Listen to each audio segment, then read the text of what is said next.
여러분, 요즘 아주 기묘하고도 씁쓸한 뉴스가 연일 헤드라인을 장식하고 있습니다. 바로 특정 진영의 논리에 깊숙이 매몰되어 본업인 서비스보다 정치적 투쟁에 앞장섰던 강성노조가 장악했던 홈플러스 이야기입니다. 2026년 오늘 우리가 마주하고 있는 이 상황을 보면 참 만감이 교차합니다. 손님보다 직원이 더 많은 마트 보셨나요? 토요일 오후 2시 한창 북적여야 할 대형마트의 풍경인데 카트 끄는 소리조차 들리지 않을 만큼 적막합니다. 신선식품 코너의 냉장고 돌아가는 기계음만 공허하게 울려 퍼지고 푸드코트의 의자들은 먼지가 쌓인 채 뒤집혀 있습니다. 매대 곳곳에는 90% 파격 세일 딱지가 붙은 상자들이 성벽처럼 쌓여 있죠. 2026년 현재 유령 도시가 되어버린 홈플러스 매장의 풍경입니다. 반면 같은 시각 쿠팡의 물류센터는 어떻습니까? 1분 1초를 다투는 컨베이어 벨트 소리, 수만 건의 주문을 처리하는 AI의 비프음으로 터져나갈 듯 생동감이 넘칩니다. 한쪽은 날아오르고 한쪽은 끝을 모르는 추락을 거듭하고 있는 이 기묘한 대비. 도대체 무엇이 이 거대한 격차를 만든 걸까요? 박근혜 전 대통령 시절부터 가슴팍에 퇴진 배지 달고 윤석열 대통령 탄핵 배지 달고 매장에서 손님 맞이하던 그분들 기억하시나요? 쇼핑카트 밀러온 평범한 서민들 앞에서 장사는 뒷전이고 본인들이 믿는 정파의 구호를 전파하는 데만 염려없던 그 대단한 기세 말입니다. 대선 때는 또 어땠습니까? 특정 정당 후보를 거의 재림 예수 모시듯 하며 살려달라고 800미래를 기어가고 100-800까지 하던 그 간절함 아마 많은 분이 기억하실 겁니다. 안녕하세요. 대한민국 콘텐츠의 본질을 꿰뚫는 대본 마스터입니다. 오늘은 조금 무겁지만 우리 경제와 일상의 생존이 걸린 이야기를 해보려고 해요. 바로 쿠팡은 날고 홈플러스는 추락한 진짜 이유에 대해서입니다. 많은 분이 온라인 쇼핑이 대세니까 마트가 안 되는 건 당연한 거 아니냐고 생각하실 거예요. 하지만 그건 절반만 맞는 말입니다. 이마트도 힘들고 롯데마트도 고전하지만 왜 유독 홈플러스만 서울 회생법원의 문턱에서 비명을 지르고 있는 걸까요? 저는 그 결정적인 원인을 본업보다 정치를 선택했던 오만함에서 찾았습니다. 오늘 이 영상 하나면 대한민국 유통업계의 판도가 왜 뒤집혔는지 그리고 이념 과잉의 종말이 얼마나 처참한지 단번에 이해하게 되실 거예요. 이 긴 영상을 끝까지 볼 가치는 충분합니다. 여러분의 커리어와 비즈니스에서 절대 범해서는 안 될 실수가 무엇인지 명확하게 보일 테니까요. 자, 본론으로 들어가서 현재 홈플러스의 상황을 아주 현미경급으로 들여다봅시다. 최근 서울회생법원에 제출된 문건들을 보면 이건 기업 보고서라기보다 차라리 비명에 가깝습니다. 이름은 거창해요. 구조, 혁신형 회생 계획안. 하지만 그 알맹이를 까보면 결국 제발 좀 살려달라는 비명이나 다름없거든요. 현재 홈플러스의 가장 강력한 무기였던 홈플러스 익스프레스는 이미 분리 매각의 길로 들어섰습니다. 수익성 안 나오는 점포들은 가차없이 칼질당하고 있죠. 가양점, 장림점, 일산점, 울산 북구점까지 이미 간판 내린 곳들이 한둘이 아닙니다. 그런데 이게 끝이 아닙니다. 앞으로 6년 안에 계산, 시흥, 안상고, 천안신방 등 총 44개의 부실 점포를 폐점하겠다고 선언했습니다. 대한민국 마트 지도가 통째로 삭제되고 있는 겁니다. 이건 단순히 점포 몇 개 문 닫는 수준이 아니라 하나의 거대한 경제 생태계가 붕괴하고 있다는 신호입니다. 실제로 요즘 홈플러스 매장 한번 가보셨습니까? 이마트나 코스트코 가면 사람들 치여서 카트 끌기도 힘들죠. 그런데 홈플러스는 정말 기묘한 광경이 펼쳐집니다.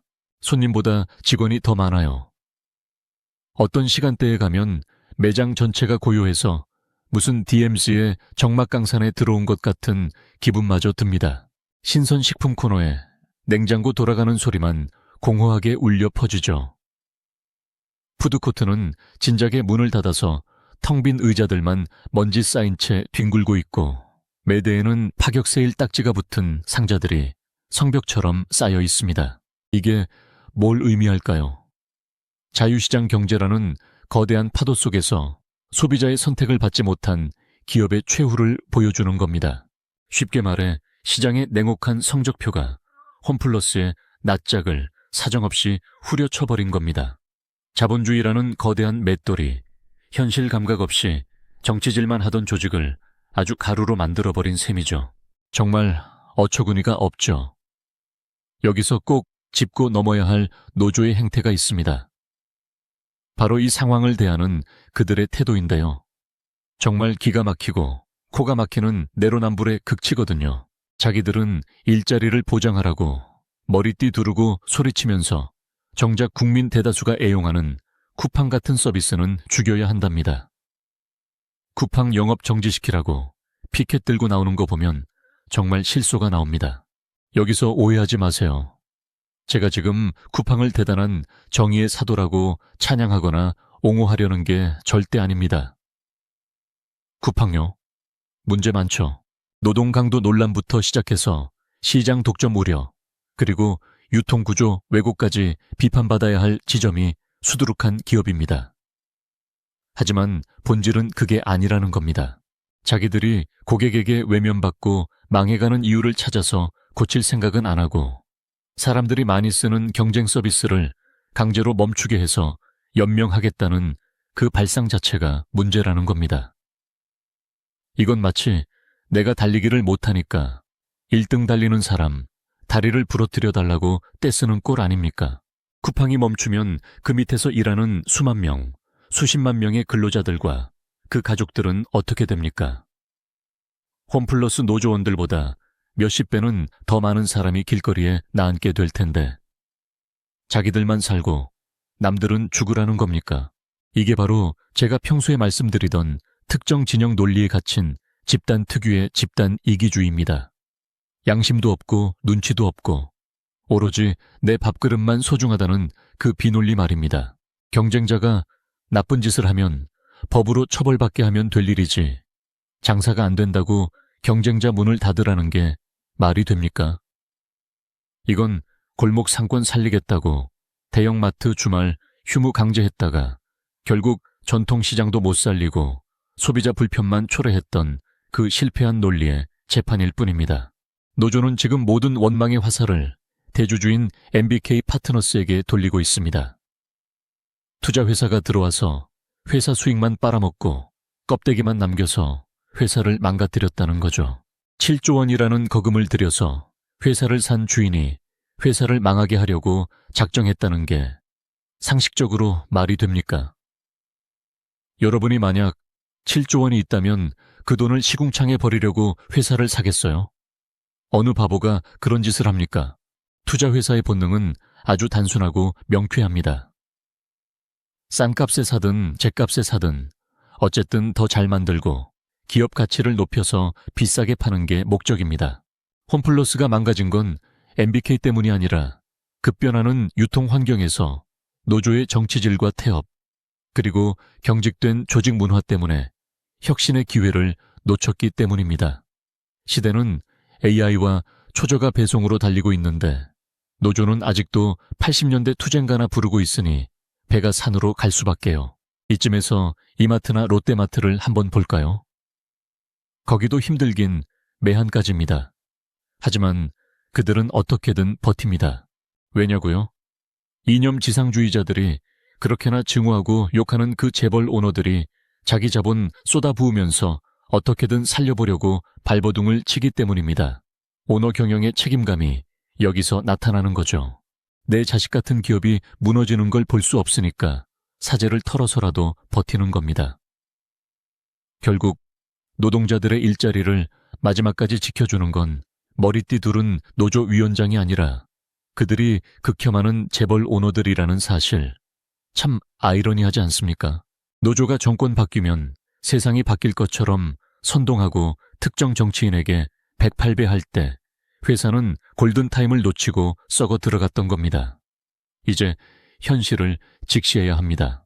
특정 진영의 정치인들, 그분들 지금 홈플러스 노조원들 인생 책임져 주고 있나요? 아니요. 전혀요. 그들은 표가 필요할 때만 시장 가서 어묵 먹고 노조 사무실 가서 손잡아주지. 정작 회사가 법정 관리 가고 점포가 문 닫을 때는 콧배기도 안 보입니다. 자기들 살기 바빠서 서로 물고 뜯고 싸우느라 여러분의 생계 따위는 관심받기라는 거죠. 이게 바로 정치에 목매는 노조의 최후입니다. 경제를 정치 논리로 풀려고 했던 오만함의 대가인 셈이죠. 여러분이 만약 홈플러스 매장에 들어갔는데 직원이 친절한 인사 대신 특정 정치 성향의 배지를 달고 뚱한 표정으로 서 있다면 다시 가고 싶으시겠습니까? 마트는 기본적으로 서비스업입니다. 고객이 매장에서 정치적 압박을 느껴서는 안 되는 겁니다. 홈플러스 노조는 매장을 자신들의 정치투쟁 전시장으로 만들어버렸습니다. 손님들은 조용히 장을 보고 싶어 하는데 옆에서 확성기 들고 구호 외치고 있으면 누가 좋아하겠습니까? 결국 소비자들은 발길을 돌렸고 그 발길은 고스란히 경쟁사로 온라인으로 흘러갔습니다. 시장의 심판이라는 거대한 해머가 홈플러스라는 모래성을 아주 산산조각 낸 것이죠. 정치 논리로 경영을 압박하면 당장은 승리한 것 같겠지만 결국 시장이라는 거대한 파도는 그 모든 것을 쓸어버립니다. 쿠팡의 독주가 무섭다면 그 독주를 막을 수 있는 매력적인 대안을 스스로가 만들었어야 한다는 겁니다.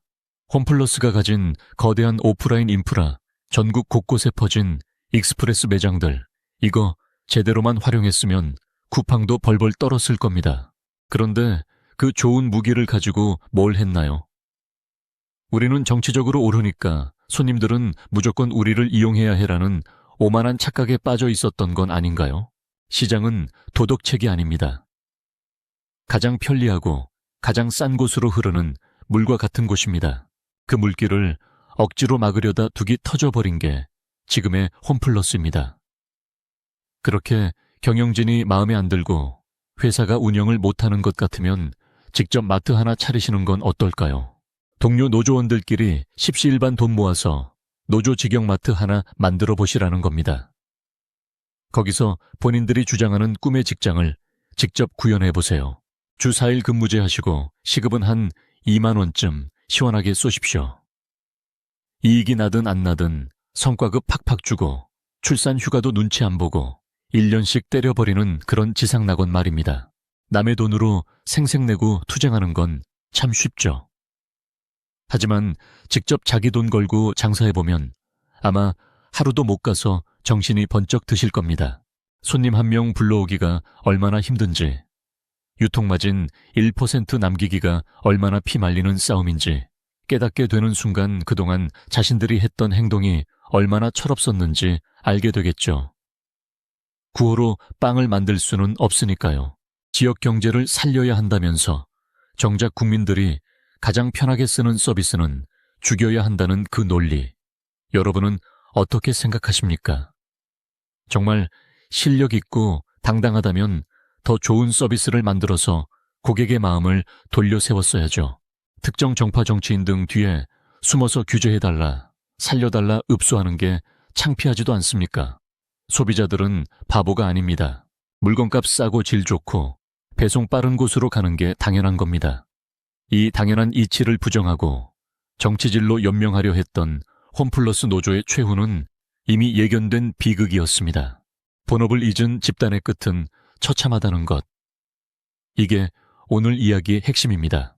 마트 직원의 본업은 좋은 물건을 소비자에게 친절하게 전달하는 것이지 매장 안에서 정치 선동하고 특정 정치인 찬양하는 게 아닙니다.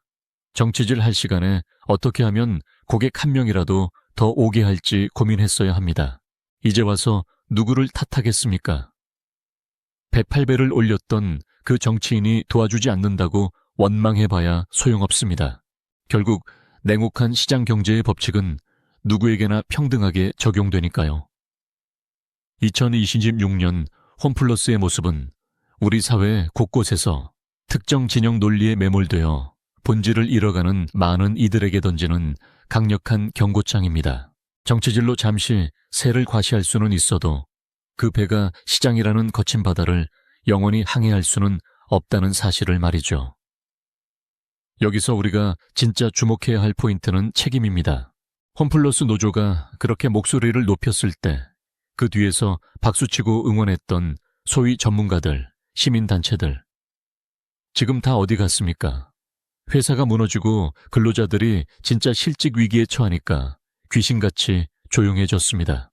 이게 바로 말뿐인 정의의 실체입니다. 그들은 절대 책임지지 않습니다. 오로지 갈등을 먹고 자랄 뿐이죠. 홈플러스 매장 곳곳에 붙어있던 그 붉은 현수막들이 찢어지고 퇴색되는 동안 그 노조를 이용해 정치적 이득을 챙겼던 사람들은 이미 다음 타깃을 찾아 떠났습니다.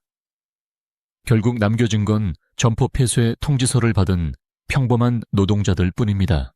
이 얼마나 비극적인 결말입니까? 우리는 이 현상을 단순히 한 기업의 몰락으로만 봐서는 안 됩니다. 이것은 대한민국 유통업계 전체의 패러다임이 변하는 과정에서 발생한 아주 상징적인 사건입니다. 온라인 시장이 커지고 새벽 배송이 일상이 된 세상에서 오프라인 매장이 살아남으려면 뼈를 깎는 혁신이 필요했습니다. 하지만 홈플러스는 혁신 대신 투쟁을 선택했습니다. 디지털 전환을 고민해야 할 시간에 피켓 문구를 고민했죠.